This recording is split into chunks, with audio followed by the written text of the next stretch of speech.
अस्सलाम वालेकुम जी, welcome back to my channel. कैसे हैं आप सब? मेरे चैनल में आप सबको खुशामदीद और दुआ है कि सब बिल्कुल खैरियत से हों।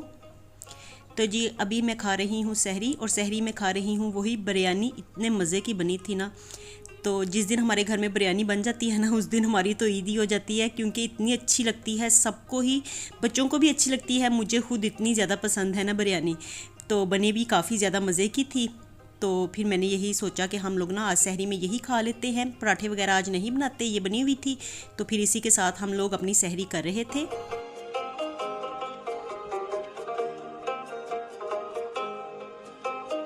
और अभी ना मैं यहाँ पे कमरे में बैठ के ही कर रही हूँ सहरी। तो ये देखिए यहाँ पे जो रैबिट्स के हैं ना बनीज, तो हमने उनको यहाँ पे पीछे छोटा टेरेस है तो यहाँ पे रखा हुआ है, क्योंकि बाहर ना हमारे 2 रैबिट्स कल उनकी डेथ हो गई थी। वहाँ पे इतनी ज़्यादा गर्मी है ना टेरेस में, हालांकि मैंने शेड भी इसीलिए डलवाया था कि इनकी बचत हो जाए, इनको कुछ ना हो। लेकिन फिर भी ना, और घर में वैसे भी कोई पेट रख लो, उनको कुछ भी हो जाए ना तो बड़ा ज़्यादा दुख होता है।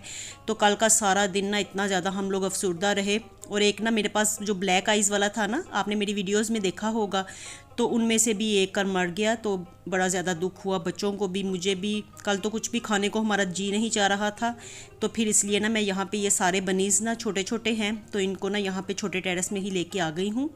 और अब इस वक्त ना मैं अफ्तारी की तैयारी कर रही हूँ। तो सहरी वगैरह हो गई थी हमारी, हम लोगों ने रोज़ा भी रख लिया था अल्हम्दुलिल्लाह। और आज ना मैं अफ्तारी के लिए बनाने लगी हूँ चिकन ड्रम स्टिक्स। तो इसलिए ना मैंने जो चिकन के लेग पीस थे ना, उनको बॉईल होने के लिए रख दिया था। थोड़ा सा नमक और लहसुन अदरक की पेस्ट डाल दी थी। तो ये जब सारा पानी खुश्क हो जाएगा ना, तो तब फिर मैं ना स्टोव को ऑफ़ करूँगी। साथ में मैं आलू भी बॉईल करने के लिए रख रही थी। तो मैं ना इसमें 2 आलू डालूँगी। और अब ये सारा चिकन बॉईल हो गया था, तो ना इसको अच्छे से अब मैं खुश्क कर लूँगी। और खुश्क करने के बाद ना इनको मैंने ठंडा कर लिया था, क्योंकि ना इनको मैंने चॉप करना है। इनका बिल्कुल मैंने कीमा बनाना है, तो इसलिए ना सारी बोटियाँ मैं अलहदा कर रही थी। और ये जो हड्डियाँ हैं तो इनको फेंकना नहीं है, तो इनको भी हम ड्रम स्टिक बनाते हुए इस्तेमाल करेंगे।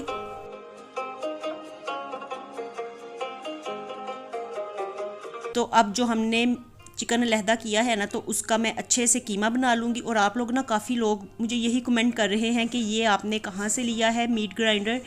तो मैंने 3-4 कमेंट्स तो किए भी थे कि ये मैंने ना ऑनलाइन मंगवाया है। मैं ना ज़्यादातर चीज़ें, बल्कि हर चीज़ ही ना मैं दराज से मंगवाती हूँ, लेकिन इस दफ़ा ना ये मैंने दराज से नहीं मंगवाया।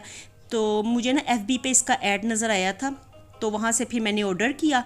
तो अगर आपको पसंद आया है और आपने ऑर्डर करना है, तो FB पे आप लोग सर्च कर लें, इम्पोर्टेड शॉप के नाम से था उनका पेज।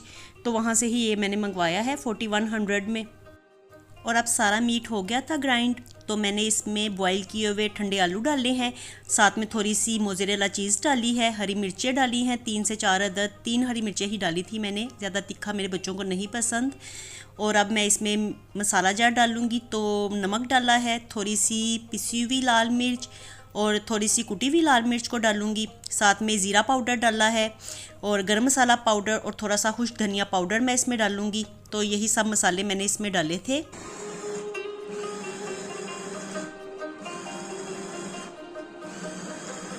और अब ना इन सब चीज़ों को मैं अच्छे से ग्राइंड कर लूँगी, तो बिल्कुल इनका कीमा बन जाएगा, सारी चीज़ें मिक्स भी हो जाएंगी और हमारा बैटर भी तैयार हो जाएगा। तो देखिए ये इस तरह का बैटर हमें चाहिए। और अब इसको ना मैं बाउल में से निकाल लूँगी। ये स्टिकी नहीं होता, बिल्कुल हाथों के साथ नहीं लगता है, लेकिन फिर भी ना मैं इसे 10-15 मिनट के लिए रखने लगी हूँ फ्रिज में, क्योंकि जब ये ठंडा होगा ना तो फिर ईज़िली ड्रम स्टिक्स बन जाएंगी। और उतनी देर में ना मैंने फिर ब्रेड क्रम्स रेडी कर लिए, मैदा वगैरह डाल लिया और एक अंडा फेंट लिया। और अब ना मैं बैटर निकाल के लाई थी फ्रिज में से, तो हाथों को ऑयल से ग्रीस करके तो इस तरह हाथों में फैला लेंगे। और जो हमने चिकन की हड्डियाँ अलहदा की थी, तो इसको रखेंगे और बिल्कुल उसी तरह ना लेग पीस की शेप दे लेंगे। तो ये ड्रम स्टिक्स ना बिल्कुल बाज़ार की तरह की रेडी होती हैं, जिस तरह से बेकरी पे मिलती है ना, तो बिल्कुल इनका जायका ना उसी तरह से ही होता है और बनाने में भी काफ़ी ज़्यादा इजी है। तो देखिए इस तरह से ड्रम स्टिक तैयार कर लेनी है। और फिर इसके बाद ना इस पर मैदे की कोटिंग करेंगे, वो इसलिए ताकि जब हम इसे ऑयल में डालें तो ये खुलने ना पाए। और मैदे की कोटिंग करने के बाद ना इसके ऊपर अंडा लगाना है, और फिर इसके ऊपर ना ब्रेड क्रम्स लगा देंगे। ब्रेड क्रम्स में इसको फोल्ड कर देना है, तो बस ये हमारी ना ड्रम स्टिक तैयार हो जाएगी। और इसी तरह से तैयार करने के बाद तो आप इन्हें फ्राई कर लें। चाहे तो आप इसी तरह से बना के तो इन्हें फ्रीज़ भी कर सकते हैं। तो जब मर्ज़ी फिर निकाल लें फ्रीज़र में से और इजीली फ्राई कर लें, गर्म ऑयल में डाल लें। इनको डीप फ्रोस्ट करने की ज़रूरत नहीं होती है, तो फ्रीज़र से निकाल लें और उसी वक्त ही फिर गर्म ऑयल में डाल के इनको फ्राई कर लें। तो सारी ड्रम स्टिक्स ना मैंने इसी तरह ही तैयार कर ली थी।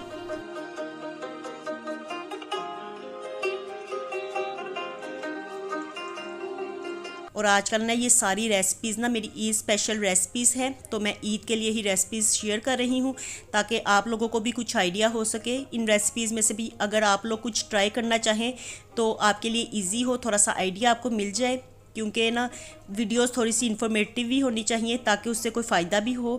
तो आजकल सारी ये जो मैं वीडियोस शेयर कर रही हूँ अब, तो ये मेरी ईद स्पेशल वीडियोस हैं और ईद स्पेशल रेसिपीज़ हैं।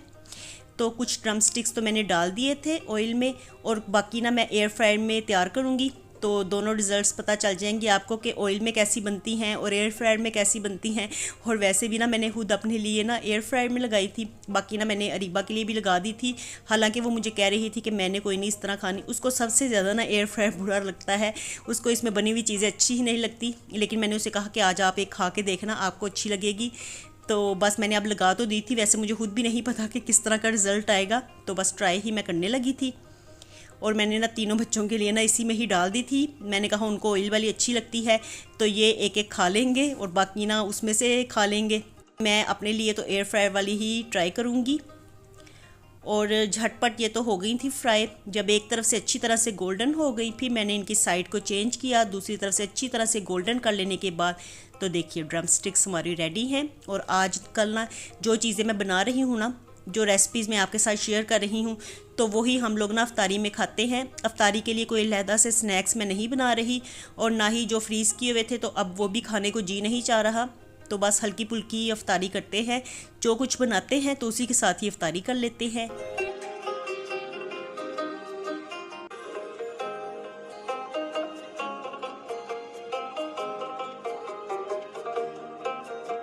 और देखिए ये ड्रम स्टिक्स कितनी अच्छी लग रही हैं ना। वैसे ऑयल में चीज़ें फ्राई करो ना तो उनकी लुकिंग ही अलहदा होती है। तो माशाल्लाह से बड़ी अच्छी बनी थी और खाने में भी काफ़ी ज़्यादा टेस्टी थी। तो इस रेसिपी को आप ज़रूर ट्राई कीजिएगा। रेसिपी अगर अच्छी लगी है ना तो अभी से वीडियो को लाइक कर दें। और इसके बाद ये देखिए एयर फ्रायर वाली जो है, तो इनका भी रिज़ल्ट मैं आपको दिखा देती हूँ। तो बनी तो ठीक थी, इसमें गोल्डन भी ठीक ही हो गई थी। तो बस इसी तरह से ना वाइट वाइट रहती हैं। जो ऑयल में फ्राई होती हैं उनका कलर थोड़ा सा डिफरेंट होता है, ये एयर फ्रायर वाली इसी तरह से होती हैं। और इनमें ना थोड़े से क्रैक्स भी पड़ गए थे, तो जो मैंने ऑयल में तैयार की थी ना तो वो बिल्कुल परफेक्ट थी, उसमें कोई क्रैक वगैरह नहीं पड़ा था। लेकिन यार ये थोड़ी सी ऐसे क्रैक्स इसमें आ गए थे, लेकिन फिर भी अच्छी थी। इसमें कम से कम ऑयल तो नहीं था ना, तो मुझे तो ये अच्छी लगी थी।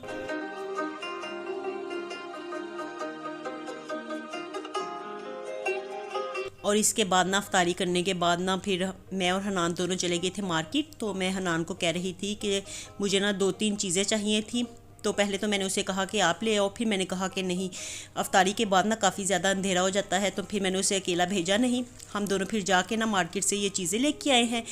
तो दूध तो वैसे मेरे पास घर में भी था, फ्रेश दूध, लेकिन ना मैं आपके लिए ना ईद स्पेशल डिज़र्ट की रेसिपी शेयर करने वाली हूँ, तो उसके लिए ना मैं फिर ये पैकेट वाला दूध ही इस्तेमाल करती हूँ। डेज़र्ट्स में ना पैकेट वाला दूध इस्तेमाल करो ना तो उसका फ्लेवर बड़ा डिफरेंट सा लगता है। वैसे तो घर वाला दूध भी उसका भी अच्छा बन जाता है, लेकिन ना मैं अगर कोई इस तरह से रेसिपी तैयार करूँ ना ईद के लिए, या इस तरह डिज़र्ट्स वगैरह तैयार करूँ, कोई भी कस्टर्ड या और भी कुछ भी तैयार करें फिरनी, तो उसमें ना मैं पैकेट का दूध ज़रूर शामिल करती हूँ। थोड़ा सा ना टेस्ट डिफरेंट हो जाता है।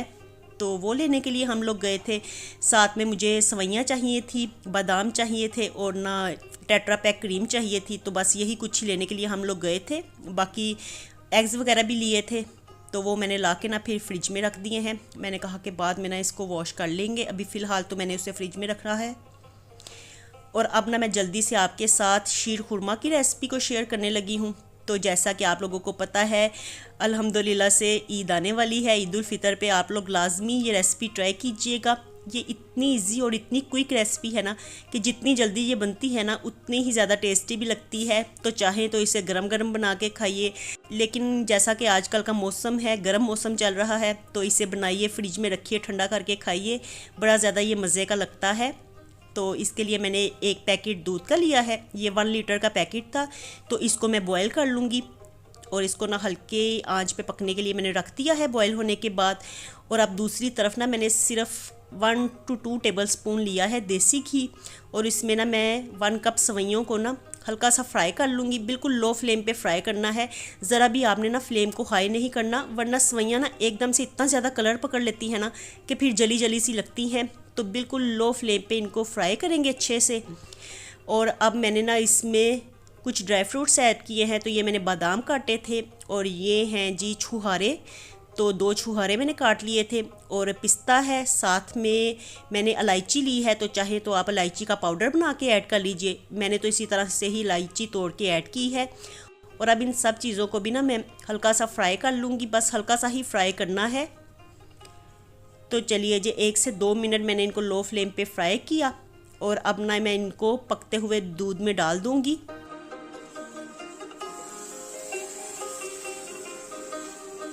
और सेवइयाँ डालने के बाद ना दूध को हम मज़ीद पका लेंगे। पहले भी ये लो फ्लेम पे पक रहा था, और अब भी ना इसे लो फ्लेम पे ही पकाना है ताकि सेवइयाँ गल भी जाएँ। ये जल्दी से गल जाती हैं, बारीक सेवइयाँ होती हैं ना तो जल्दी ही नरम पड़ जाती हैं। और ना अब मैंने इसमें चीनी ऐड कर दी है।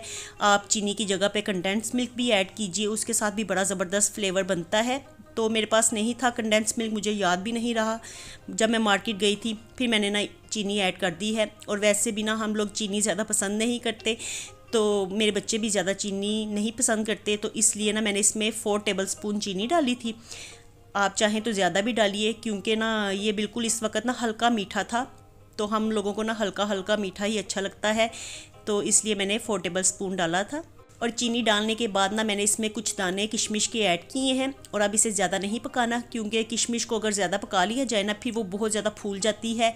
तो बस किशमिश डालने के बाद मैंने 2-3 बॉयल ही दिलवाए और फिर फ्लेम को ऑफ कर दिया था।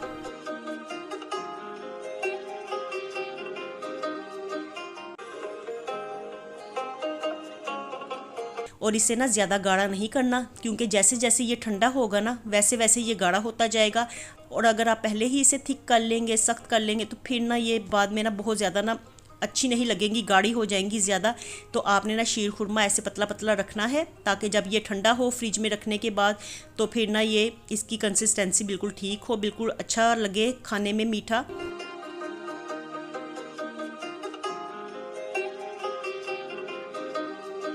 तो देखिए यहाँ पे शीर खुरमा तैयार हो गया था, बाउल में मैंने निकाल लिया है। और इसके ऊपर थोड़ी सी गार्निशिंग कर देंगे। इसके ऊपर मैंने डाला है जी किशमिश को और कटे हुए बादाम पिस्ता। तो बस ये रेडी हो गया है। और यहीं तक था मेरा आज का व्लॉग, और इस रेसिपी के साथ मेरे व्लॉग का भी होता है एंड। मिलती हूँ आपसे दोबारा नए व्लॉग के साथ। खुश रहिए जी, आबाद रहिए, अपना बहुत सा ख्याल रखिएगा। अल्लाह हाफिज़।